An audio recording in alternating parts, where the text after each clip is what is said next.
your email immediately. Use FastPay now for convenience, safety, and efficiency at discoverflow.co/fastpay. FastPay, 2 minutes and you're on your way. FastPay, FastPay. Flow is keeping you connected. Cricket lovers, are you ready for this? The Legends are back on the pitch for the International Masters Cricket Tournament Finals. Saturday, November 1st, 7 p.m. at Arnesville Stadium. Admission is absolutely free. See Curtly Ambrose, Courtney Walsh, and the lineup of West Indian greats take on the rest of the World 11. This is a showdown of pure class, power, and pride. Plus, live entertainment, including a performance by Soca Monarch King, Fireman Hooper, and 2 lucky persons will win a plane ticket to New York. It's cricket, vibes, and celebration you don't want to miss. And don't forget, admission is absolutely free. This event is brought to you by the National Sports Council, SVG Tourism Authority, and the National Lotteries Authority. Get ready, SVG! The Masters are back! 99.9, the heart and soul of St. Vincent and the Grenadines. We FM is SVG. And it's now 15 minutes past the hour of 12 p.m. You're locked on to the Clean First Sound with 99.9. At this time, we have our midday news coming to you with the kind compliments of Courts St. Vincent Limited.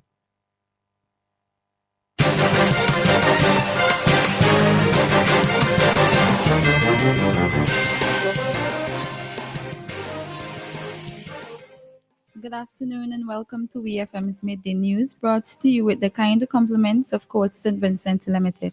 Shop with confidence at Courts. Get the lowest prices guaranteed. Get appliances, furniture, electronics, and so much more. If you find a lower price on any other products elsewhere, we'll match the price. Plus, we'll give you back 110% of the difference. Shop with confidence only at Courts.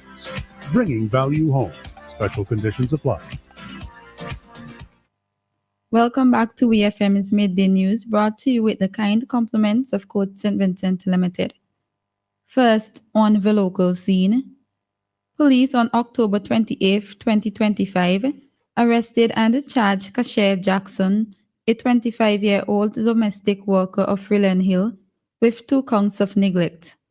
According to investigations, the accused was charged with neglecting to provide the necessities for 2 minors of the same address, thereby placing their lives in danger. The offences were committed in Rillen Hill on October 27, 2025. Jackson appeared before the Kingston Magistrate Court on October 29th and pled not guilty to the charges. She was granted bail in the sum of $2,950 with 1 surety. Jackson was also ordered to report to the Central Police Station every Thursday between 6 a.m. and 6 p.m. The matter was adjourned and transferred to the Family Court on November 3, 2025 for trial. The government and the people of St. Vincent and the Grenadines formally welcomed Her Excellency Xiomara Perez, Ambassador of the Republic of Panama, following the presentation of her letters of credence to Her Excellency Dame Susan Duggan, Governor General of St. Vincent and the Grenadines, during an official ceremony held at Government House on Monday, October 29, 2025. During her visit, Ambassador Perez also paid a courtesy call to the Honorable Frederick Stevenson, Minister of Foreign Affairs, Foreign Trade and Consumer Affairs. During the meeting, discussions were centered on the enduring bonds of friendship and cooperation between St. Vincent and the Grenadines and the Republic of Panama, and the shared commitment to further enhancing collaboration across areas of mutual interest.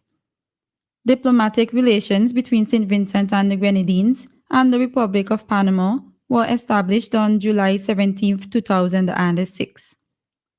The government of St. Vincent and the Grenadines has reaffirmed its commitment to the continued strengthening of these relations and to fostering a dynamic partnership that advances the prosperity and well-being of both nations and their peoples. Still on the local scene, on October 28, 2025, police arrested and charged Haj King, a 26-year-old artist of Bel Air, with the offense of wounding. According to investigations, the accused unlawfully and maliciously wounded a 22-year-old laborer of the same address by chopping him about his body with an axe. The offense was committed on August 8, 2025 in Bel Air. King appeared before the Kaliakor Magistrate Court on October 29th and pled not guilty to the charge.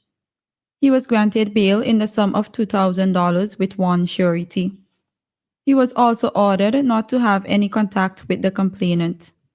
The matter was adjourned to January 26, 2026 for trial. On to news in the region. Barbados' economy grew by 2.7% in the first 9 months of the year. Central Bank of Barbados Governor Dr. Kevin Greenidge made the report yesterday in his third quarter press conference. Greenidge reported that the economy expanded steadily during the first 9 months of 2025, even as global trade tensions continued and growth in several advanced economies slowed. He said real GDP increased by 2.7%, led by tourism, agriculture, construction and business, and other services. The governor reported positive outcomes for the job market, inflation, the international reserves, and the government's fiscal performance. He also shared that the government recorded stronger fiscal balances and reduced the debt ratio during the first half of the fiscal year. On Wednesday, the Jamaican government confirmed that 4 people had been killed after the passage of Hurricane Melissa. Local Government and Community Development Minister Desmond McKenzie said in a statement that the 4 persons had died in St. Elizabeth, one of the largest parishes located in the southwest of the island, and their bodies had washed up by the floodwaters generated by the hurricane. Prior to the passage of the storm, Jamaican authorities had confirmed 3 deaths, including 1 man who was electrocuted, as people were taking precautionary measures to deal with the storm. McKenzie had earlier reported the general overview is that the country continues to experience the effects of Hurricane Melissa. There have been various roadblocks down the utility lines, mainly in the western section of the island where the storm hit the most. He also said that there are 25,000 people in various shelters. On the international scene, U.S. President Donald Trump has called on U.S. military leaders to resume testing nuclear weapons in order to keep pace with other countries such as Russia and China. Because of other countries' testing programs, I have instructed the Department of War to start testing our nuclear weapons on an equal basis, he wrote on social media just before meeting with Chinese President Xi Jinping in South Korea. The US has more nuclear weapons than any other country, Trump said, with Russia second and China a distant third. The US has not conducted nuclear testing since 1992. This comes just days after Trump denounced Russia for testing a nuclear-powered missile. The Kremlin said the tests were not nuclear. Finally, in sports, Dallas Mavericks' Brandon Williams has apologized for being a distraction after he was arrested on a charge of marijuana possession at Dallas Fort Worth Airport on Saturday. Williams missed 2 games after less than 2 ounces of marijuana, which is illegal for recreational use in the state of Texas, were found in his luggage. The use of marijuana is not prohibited in the NBA, and the league stopped testing for the substance in 2023. This has been WFM's Midday News. I have been your presenter, Shanika Stapleton. Join us again at 3 o'clock for WFM's 3 p.m. news. WFM's Midday News came to you with the kind compliments of Courts St. Vincent Limited. Just for you at Quartz Optical. Get 15% off. When you bring in your prescription from any other eye care provider, we'll give you 15% off the cost of your frames and lenses. So visit us today and get 15% off. Offer valid on cash and credit purchases. Conditions apply. See in-store for details. Quartz Optical. Value you can see.